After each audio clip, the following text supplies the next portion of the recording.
Have we failed to protect young people from online harm? What's asylum got to do with the Clapham attack case? And do we need to have more babies? This is Politics Live.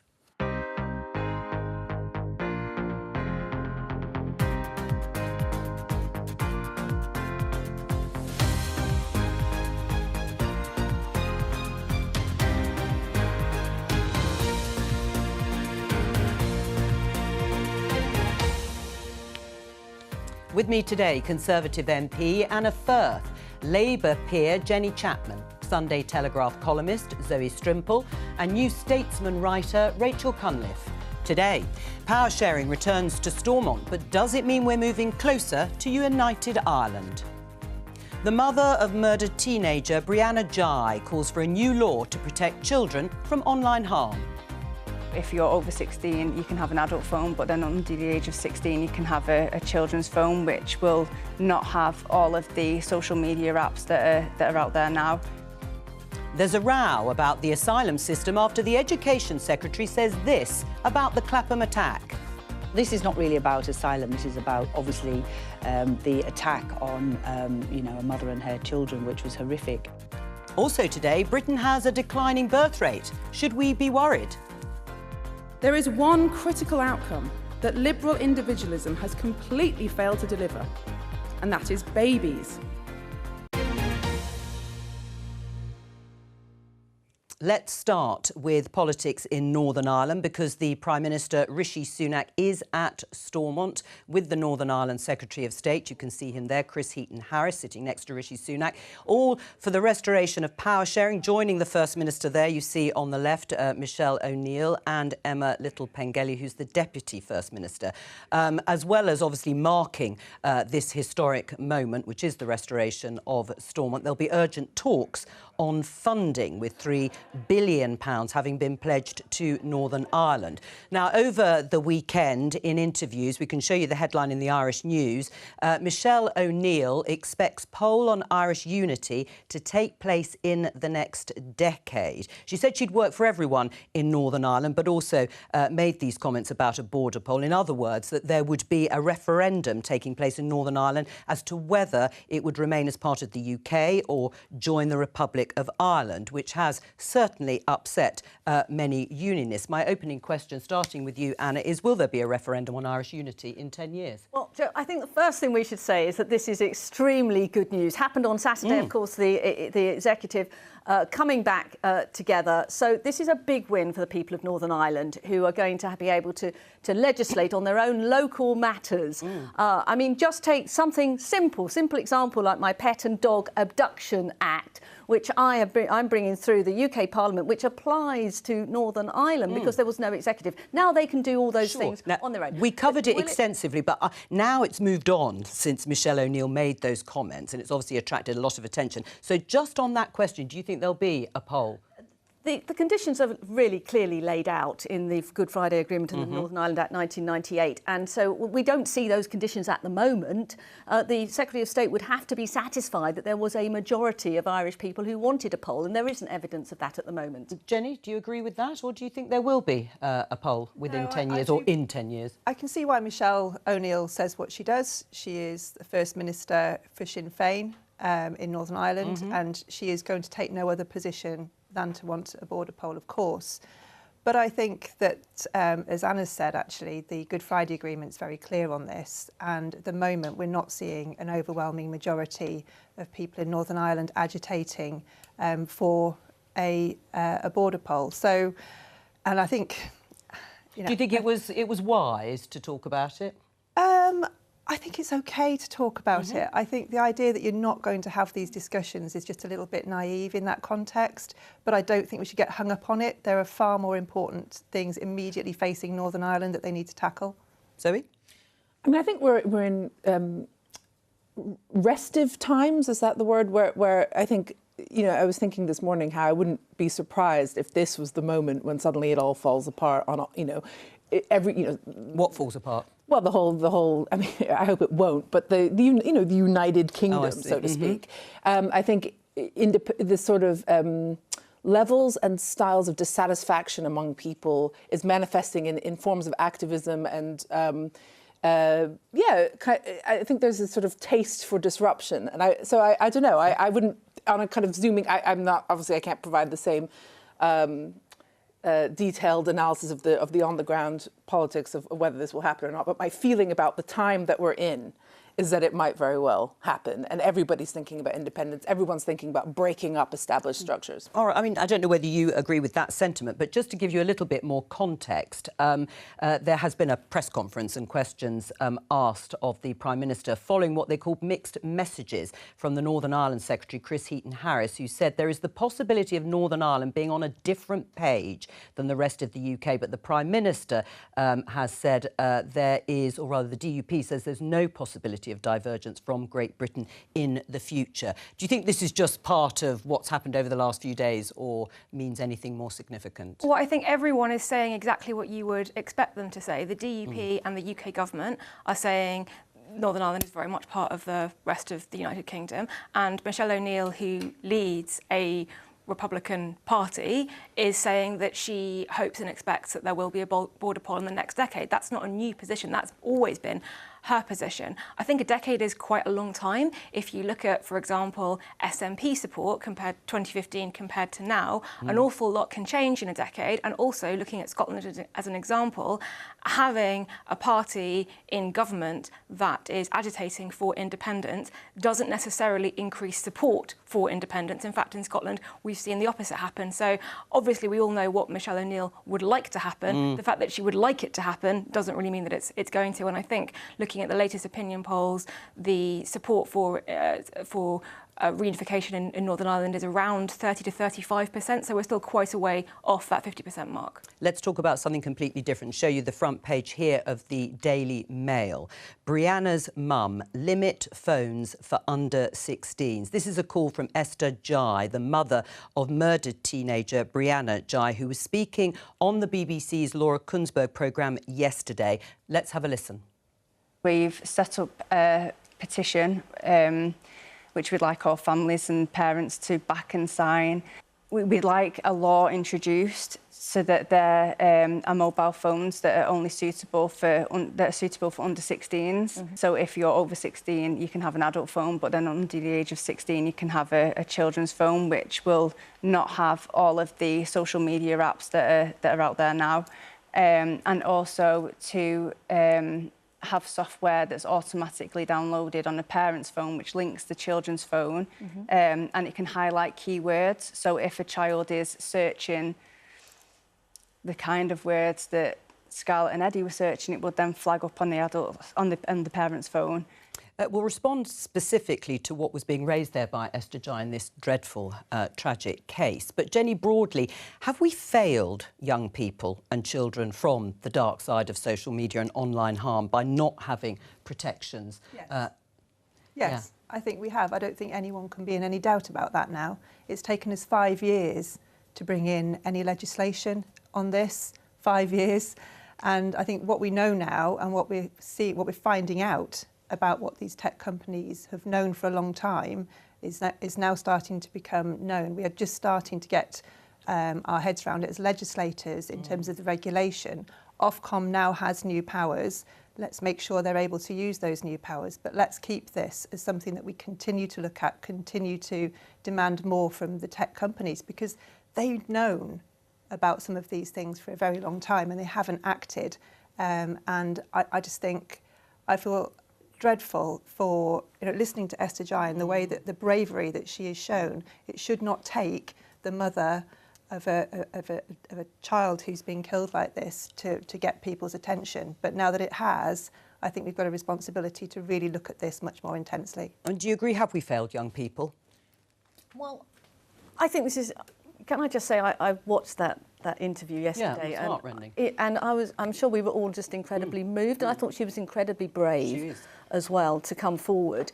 I do think that this is an area where we need, we need to continue a big conversation with schools, with parents, and also with government. But we have now passed the Online Safety Act, which is a transforming piece of legislation to develop a regulator that is going to have really big powers. But of course, it's consulting at the moment. It's not there yet. So in the meantime, what I would like us to be doing is looking at schools. Schools are a place where children should be learning. Should they not have mobile phones in schools? So I would like us, and the Education Secretary said it yesterday, we are looking now at banning mobile phones in schools. Heads have that power.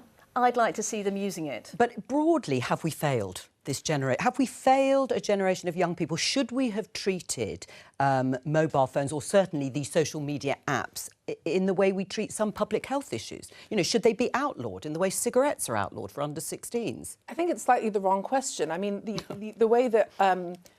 you know, have we failed them because we didn't yet know the full ramifications of how the internet was going to unfold? You can't, I mean, this is an incredibly new and complicated system that has affected people's lives in many, many ways, including for the good. So I think to say, oh, it's the same as cigarettes, we should have, you know, banned them, we've failed the children, is a sort of simplifying of something that is both good and bad. And I think the problem, you know, and this is very much our reflex these days, this incredibly tragic case, it's tragic for Brianna and her family. The criminals seem to me to just be sadist, kind of bad eggs whose actions would have happened regardless of the internet. So I think the danger we have is we take a case like this and we say, the internet made them do it. No, the internet didn't make them do it. They did it because of some... that's the question to ask. Okay, why are these people doing these sorts of things? Rachel? I would agree with Zoe there. I think I have tremendous sympathy and respect for Esther's comments there. I think that particularly what she said about reaching out to the mother of one of the killers, tremendous bravery and strength of character there. That doesn't mean she is correct that social media was at the heart of this tragedy. And I think there are other aspects of this case that we should be thinking a lot harder about. One of the killers had tried to poison a child at a previous school and was transferred to this school. There doesn't seem to have been anything done about that. I would be asking questions about how that was allowed to happen. I'd be asking questions about the cuts to teenage and child mental health services, which means that children suffering, adolescents suffering a range of conditions aren't getting the help that they need. I'd be looking at school funding and are there enough safeguarding processes and structures and staff in schools to do that, rather than going straight to social media. And it's lovely to think that if there had been some magic technology that could have flagged up those keywords, this murder wouldn't have happened. Right. That relies on parents being engaged enough to check, and sadly it is often the case that the parents of the children or the teenagers most likely to act in this way are not engaged in that way to prevent it. I think Esther Jai was very clear herself that social media had had a massive part to play, and certainly the case itself suggested that was very much the case. And certainly I, as a constituency MP, have parents coming to me saying that they feel they do need help. I have Holly Dance is one of my constituents. Archie Battersby killed himself, and the coroner thought it was due to a prank. They have showed me TikToks of extreme breathing challenges which should not be on mobile phones, and they are asking for support. So yeah, I think we do need to support parents with this, and as I say, I think a very good place to start is by getting them out of schools altogether. But what about Esther Jai's suggestion of restricting the access? Is that, or you obviously would support or want to look at that idea then? I agree with what the Education Secretary said yesterday. We should be looking at banning mobile phones in school so that children, when they're in school, can focus on learning slightly away from the dreadful harms and the grooming. Sure. But we've done really well in this country with reading and maths over the last 13, 14 years. But children have got to be able to focus on what's going on, the important thing that's going on in school. And having phones is a massive distraction. They've got to learn to live with them. I just think this let's ban it thing is just not working for us. This is constantly the solution to ills that are complicated and to do with other failures, like, for instance, schools themselves maybe don't have the resources to make children interested in what they're supposed to be learning.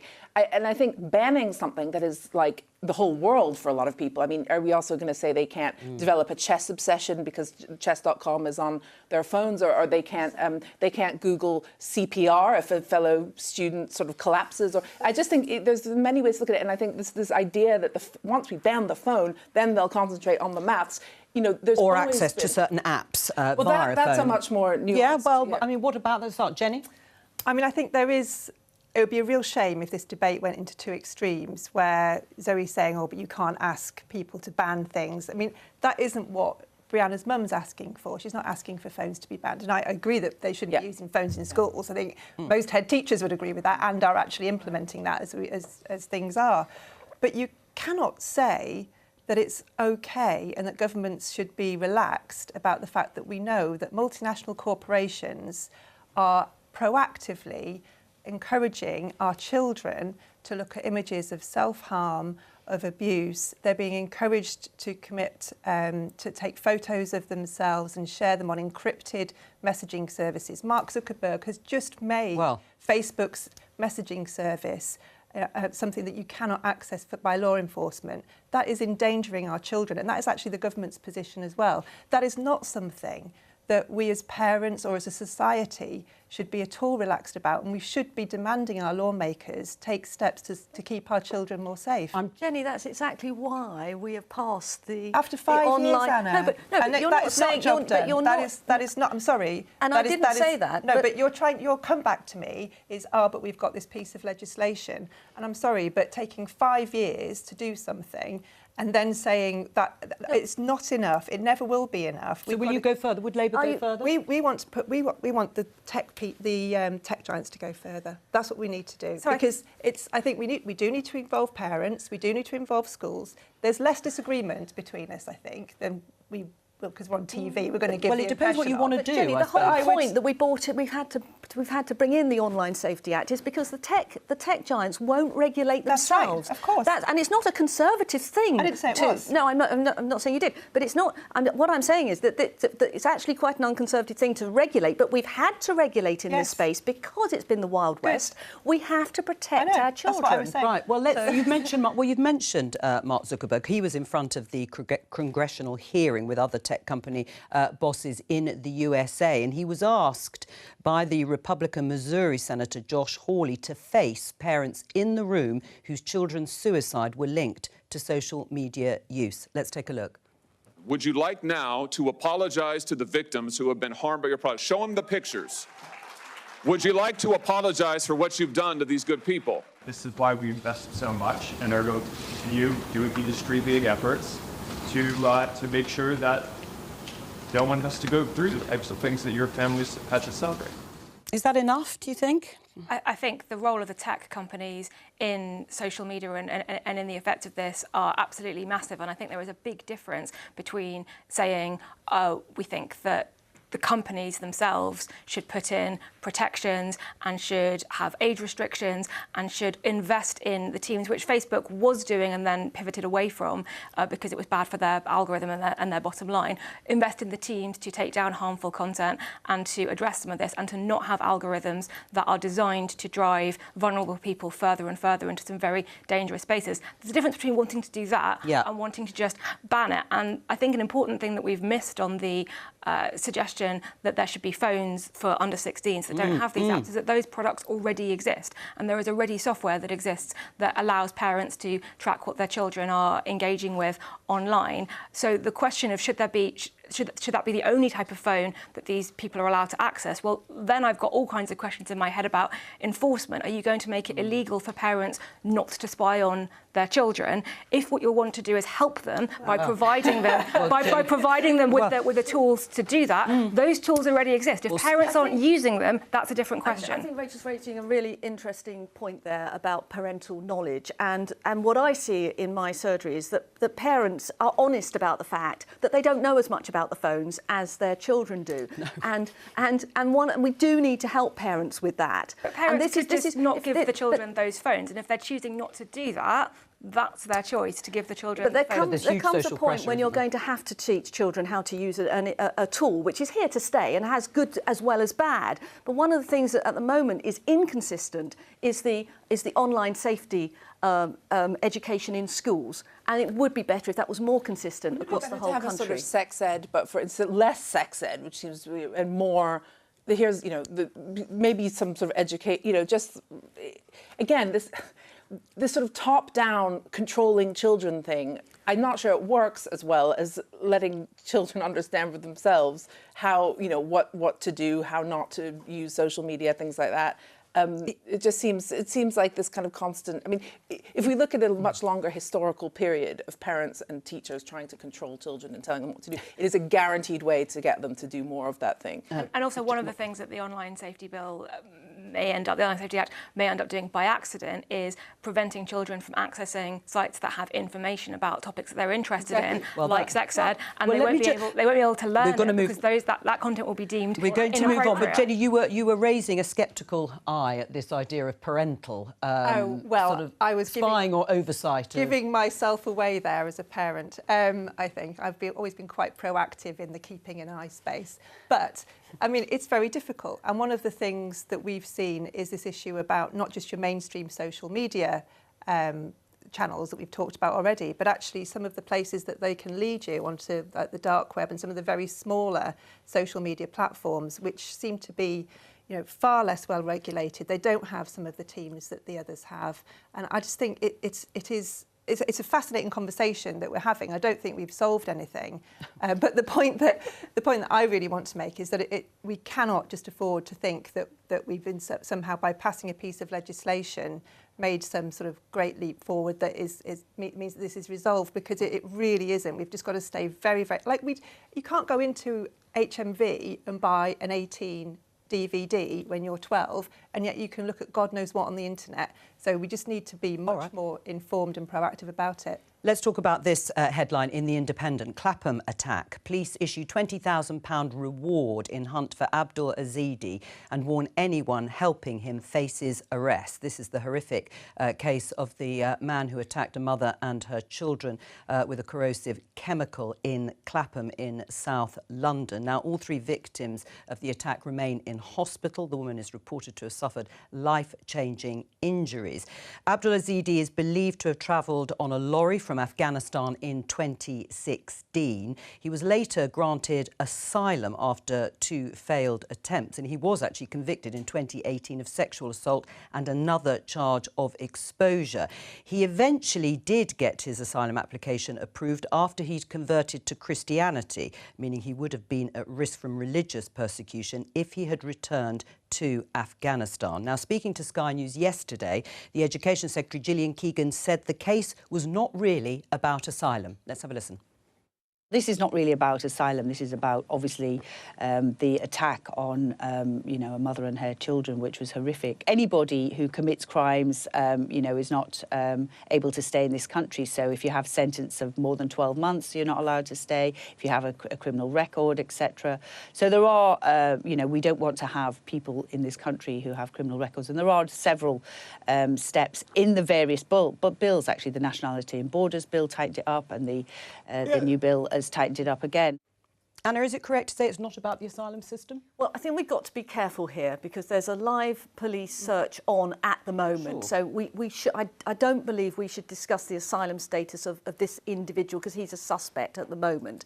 But clearly, the reason that we have tightened up with the Nationality and Borders Bill and the Illegal Immigration Bill is to deal with the asylum system. And the fact of the matter is he came here illegally, this man, in 2016. He then behaved illegally, and the Prime Minister was absolutely right. For people who commit offences in this country should be sent. So is it a failure of the asylum system? So it was a failure of the asylum system at the time, but if that case, if we'd had the Nationality and Borders Act, which you know my party has brought forward, if we'd had that in 2016, then the outcome would have been different, right, and he would have been deported. Is this a failure of the asylum system? I mean, clearly, I think. I mean, if you commit an offence like that, then why wasn't he deported? So Yvette Cooper, the Shadow Home Secretary, has written to the Home Secretary asking that very question. I think we do want to know why that offence or that circumstance was not deemed serious enough for him to be deported. We just don't know at the moment, but I think that is the most important question. Right. What do you think in terms of it being about the asylum system? There was a lot of discussion about it being more, of course, also dreadful crime committed against a woman and her children. And now the church has been blamed, or at least accused, of being party to this in terms of conversion or helping people convert to Christianity. What do you make of it? I think it can be both. It can be about asylum, it can be about police services, and I mean, the fact that he's still out there and hasn't been caught yet tells you something about the state of our police services. I think it's about a system that is under incredible strain, that hasn't been able to keep up with the numbers of people coming and the rate of applications and how long those are taking, years in some cases, and the fact that if you have a process that takes years, and someone cynical might argue is designed to take years. We had Robert Jenrick, the former immigration minister, when he was immigration minister, saying that it was sort of designed to take a long time as a sort of disincentive for people coming here. Unfortunately, you're going to get people falling through the cracks, and there are going to be really tragic consequences to that. And you can talk about the failure of the asylum system. You can also talk about violent misogyny, and it's very clear that that has a role here, and the state of policing, all culminating in a really horrific act. You don't have to say, because there's an asylum aspect of it, we can ignore all the other stuff, or vice versa. No, and I think that's fair. And I think there are a number of questions as well about why an offence of indecent exposure at the time wasn't deemed to be sufficiently serious that it triggered a whole bunch of other decisions. So I think that's entirely right that you make that point. But there's still a question about why the decision makers deemed not to deport this person when he'd committed those offences, and the amount of time it takes, rather than being a disincentive to people coming, is a massive driver for people getting in small boats and crossing the channel. It's one of the biggest pull factors that people will risk their lives to get here, because they know that it's going to take a year, although and a half, it's been 2 years, speeded up recently, longer, a little bit, but it's going to take a very long time. That's what the people traffickers tell those people when they're getting in the boats. So, I think to come back to the thing about the church, the accusations of the church. Is that fair? I don't know, but the thing that caught my eye was that you're getting a lot of people waiting for their asylum decision converting to Christianity, and none of those who've been granted asylum who are Muslim are not converting to Christianity. And I think that does raise the question of, is this another form of gaming the system? And I think, not that everything Suella Braverman says is right on this, but her piece in the Sunday Telegraph, where she was detailing the ways in which the church and other sort of loopholes have been exploited, it does make for quite a sort of sobering and depressing reading, this idea that, we everything is subject to these endless loopholes, so we're not really helping ourselves. I personally think, some economic migrancy is not, why is that bad? I mean, if people want to come here and work hard, if we can find a way to make them integrate, that's great. But I think this our whole system, none of this gets to the root of the problem, which is that we don't have a good way of assessing who is coming here to do us harm and who isn't. And if we asked a few more pointed questions, about, I don't know, what do you think about Jews? What do you think about women at the start? You might get a much better result. And then these sorts of things would happen, would be real outliers. All right. Well, I mean, in terms of being real outliers, the Prime Minister Rishi Sunak was asked specifically about the issue of this man having converted to Christianity. Let's have a listen. More generally, I've tightened up the system every which way I can, but fundamentally this is just about fairness. People coming here illegally at that point shouldn't be able to stay. Regardless of what's happening after that, if you come here illegally, my view is you should not be able to stay.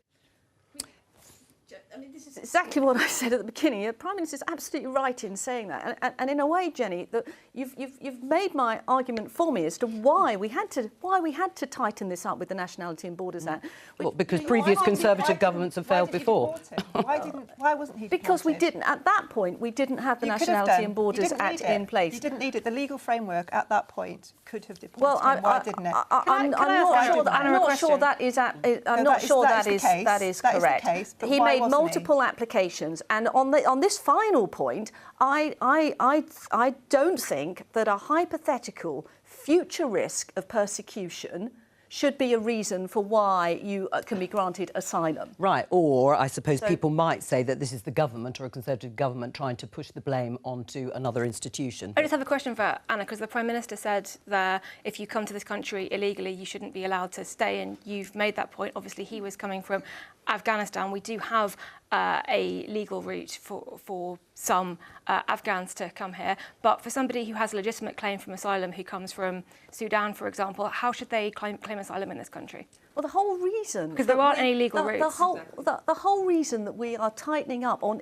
But you're tightening up, but there aren't any legal routes. No, but the point here is that this is someone who came here illegally. Sure, and I'm asking a hypothetical. Behaved illegally when he got here. Absolutely, and I agree with you, and we've talked about... I think we're all pretty much in agreement that he shouldn't have been here. But for the question of if you come here illegally, you shouldn't be allowed to stay, yes. The vast majority of refugees cannot come here legally because there are very, very few legal routes. There are only legal routes for Ukraine and Afghanistan. So how should they come here? We have brought hundreds of thousands of people here through safe and legal routes, through the Homes for Ukraine, through the Afghan scheme. But from a different country. And yes, but it's only if we crack down on the illegal routes that we will then have the capacity to expand those legal routes. But until then, somebody who has a genuine asylum claim, who perhaps has family here, who comes from a war zone, who comes from a country that, you know, our Foreign Office has said, yes, that's a legitimate risk and a legitimate asylum claim, the only way, literally the only way they can claim asylum in this country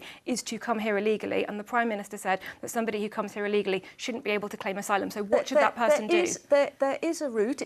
It's a small route, but there is a route through the UN Commissioner for Human Rights, and that's the way in which those people... Would Labour expand the number of safe routes? We've got our 5-point plan. Yeah, but on the safe routes, Jenny, would you expand the number of countries that you could come here legally from and claim asylum? The first thing that we would do, and the most important thing, and the thing that will make the biggest impact is getting down this processing time, because that's what's attracting people to come here more than anything else, and we would deal with that. And would that act as a deterrent? Yes, well, yes, it would act as a deterrent, because at the moment, knowing that you can come here, spend months and months, if not years, living here, working illegally and then disappear, that's a massive thing that attracts people, and you need to be able to process them more quickly. And the way you do that is by taking the money that we're spending on Rwanda, which isn't working and won't act as a deterrent, and investing that in quicker decision making. Well, I'll let Anna respond and then we'll move on. Is that your official plan then, Jenny? Because so far on how you would deal with migration generally, because we haven't heard a clear plan. No, we have. No, I can send you the link. Well, to the website. yes, do send the link. Send the 5-point plan, and it starts with those two things. So that'll be very, very interesting. Yes, I recommend to look at because I don't agree with what you're saying. The Albania is the test case that shows that deterrence does work. The reason that we're getting the Albanians route down by so much, by about 94%, is because you have an arrangement with Albania. Albania. We have a returns agreement. Exactly. Because we have an agreement to return those we people. need more of that style. We need more of that. It is the deterrent. We need more of that. That works. We need more of that, like has been done with Albania. More of that, please. Which is a deterrent. That is a very good arrangement that's been achieved with Albania. We need more of that. Which is exactly what Rwanda is going to achieve. Less of the... When it comes in. No, it isn't. Rwanda's a gimmick that's failed already. Well, let's leave it there, because Rwanda, because as we know, this legislation is going through at the moment, so we'll report on it, no doubt, many times again. I just want to show you this headline in The Independent. Minister refuses to guarantee key Tory pledge over free childcare will be met. Gillian Keegan, the Education Secretary, couldn't guarantee that Rishi Sunak's pledge to expand childcare provision will be met in time. It certainly was a promise from Jeremy Hunt. The Chancellor announced in the autumn statement that working parents of 2-year-olds would get 15 hours of free childcare per week this April, extended to all children over 9 months old this September. But, as you heard there, the Education Secretary couldn't guarantee that that timescale would actually be met. Anna, what's going on? Why can't it be guaranteed? Well, Gillian said yesterday that, and again this morning, that she's very confident that these timescales will actually be delivered. Very confident was the expression. But not guaranteed. Well, it was a massive promise from the government. You can't always guarantee things which are outside your control. But this is a scheme which will be absolutely transformative. This is a huge investment in childcare, which families will welcome. It's a huge investment in the sector, and it's going to be a staged delivery. And we do know that we've got more places than we had before. And we do know that we've got more nursery staff. The number of nursery staff grew by 4%, I believe, last year. Meanwhile, the number of children in nursery actually fell by 1%. So the plan is there. It's a staged delivery, and those who are implementing it and are in charge are confident that this is going to be delivered. Do you agree it will be transformative? I mean, if they can get it. I mean, the trouble with this is that Jeremy Hunt stands up and makes this promise to parents or people who are considering becoming parents. They make huge decisions on the back of it around, getting pregnant, moving house, all of these big decisions, taking up jobs or leaving jobs on the back of it. And then we get to, it's about 6 weeks away from implementation and the places just aren't there. And the nursery sector is screaming at the government about its failure to work with them. And you compare that to when Labour introduced the first ever universal free childcare offer. We worked with local authorities, with independent providers, with schools and nurseries, and we managed to. There was none of this. Well, that was then, of course. Of course it was, but that's how you do it. Well, you don't make a promise, do next to nothing, get to 5 minutes to midnight. Anna has said that she's pretty confident it will happen. Well, I'm not. Very confident. You get to 5 minutes to midnight. The sector is calling out, saying it hasn't got enough people to look after these children and the numbers don't add up. And the government suddenly goes into overdrive, saying having a recruitment. All right, but on that basis, hang on. There is a broader point here, because is the lack of childcare provision at the moment a key factor behind this headline in The Guardian? Birth rate in England and Wales drops to lowest level in 2 decades.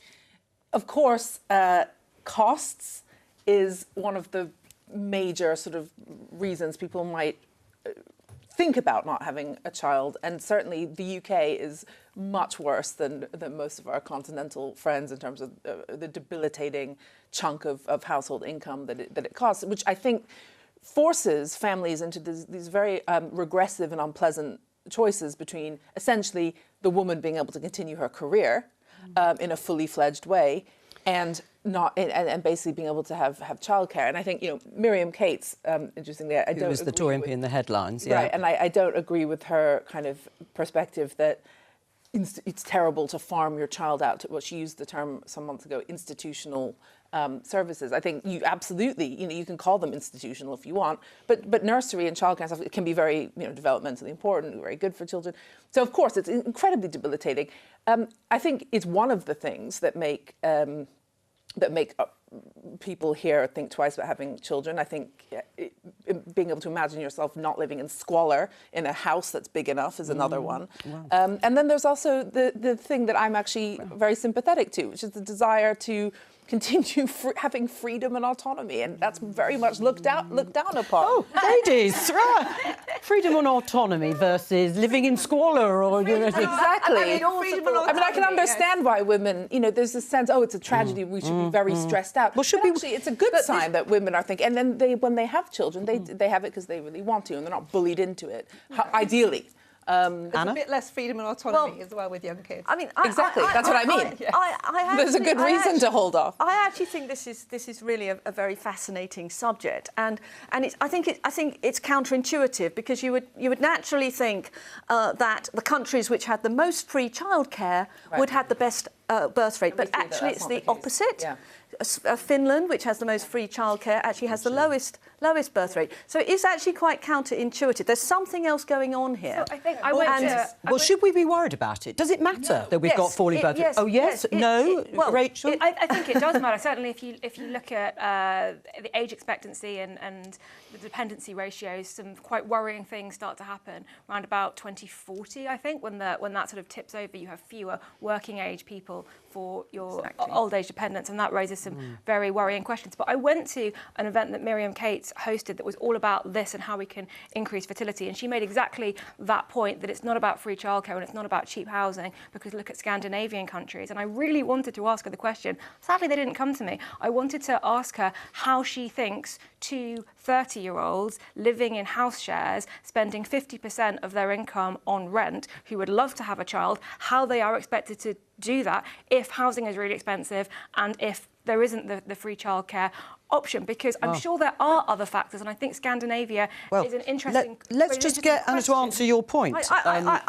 I didn't hear what she was saying at that conference, and I'm sure she wasn't saying that it's nothing to do with housing. She pretty much was. But what is interesting is that there isn't a correlation between wealth and having children. So what would you advise a 30-year-old people who actually woman to have do? had careers and are in a position with the housing are choosing not to have children. So that is the issue.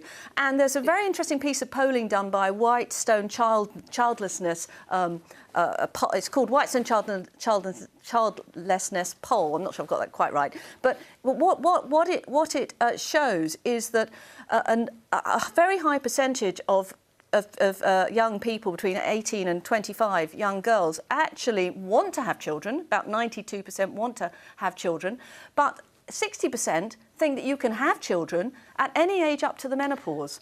And 70% think that you can start planning your family at 35. Now, I'm old-fashioned. Right. Absolutely. You think that's completely right? You can absolutely start even thinking about your family at 38. But are you suggesting that they should be encouraged to have children earlier? I'm suggesting that biology, we're all living longer, but biology hasn't essentially changed. It's so interesting that we only ever talk about young women for this. Last time I checked, you probably needed some involvement from a man in some way. Yes, I think you can. Nobody is suggesting biology. But nobody is suggesting that women go off and have children. The cliffs are not what people... I mean, there's a whole thing about that. But what I was going to say is... they are. No, why aren't we talking to the men? The thing is, anyway, that's a separate thing, which we could get to. But I think it's impossible to talk about birth rates without talking about immigration, because I get confused about what people are talking about. So on one hand, we see, oh my God, we've got so many people coming. The forecasts are that we're going to have Britain's population is actually going to be 70 million in 10 years. Yeah. So on one hand we have that, on the other hand we have, oh God, we have the falling birth rate. So of course what we're really talking about is what Viktor Orban has taken to quite a sort of sinister level in Hungary, which is not enough sort of British born children of homegrown British people, whether they originally came from families that immigrated or not. So I think, it's tricky when we're talking about this, because we are talking about people who are here. We're not talking about, great, let the women make their own decisions or whatever. And then we can supplement is that the answer? With asylum seekers, low birth rate, higher levels of immigration to deal with an ageing population. And I think that it's really important and welcome that women are able to make these decisions for themselves. And I absolutely believe that the rise in mortgage rates that we've seen, the cost of housing, the delays that we see in people being able to buy their first home, and the lack of stability and confidence they feel in their own situation is encouraging more people to delay becoming parents. That is true. And it's a problem for the UK, because we do need to think about who's going to be paying their taxes while we're all getting older, who's going to be looking after us as we get older. These things are important for a society to ask itself. And that is why you saw in the last Labour government some sort of quite pro-natal policies around child tax funds, around child tax credit, around childcare, because we wanted to support young families. And that's I think that... But what would you do? Because actually Bridget Phillipson, who's the Shadow Education Secretary, said the plans for childcare would have the same scale and ambition as the post-1945, never mind 1997, creation of the NHS. But we never actually heard what that massively radical plan was. Well, at the moment, we've got this idea about focusing on before school. So it's about breakfast clubs, which we know have the biggest impact, the biggest bang for your buck, because whatever we do, we've got to pay for it. We've got to make sure we're getting the real return on that investment. So we know that we can do that. We know how we can do that. And we've already spoken to providers about delivery of that, which is a shame the government hasn't done the same on its childcare pledge. All right, I'm afraid we haven't got time for any more. That's all we've got time for today. Thank you to all of my guests. And tomorrow we're going to pick up on social attitudes among young people, particularly young men. Please join me then. Bye-bye.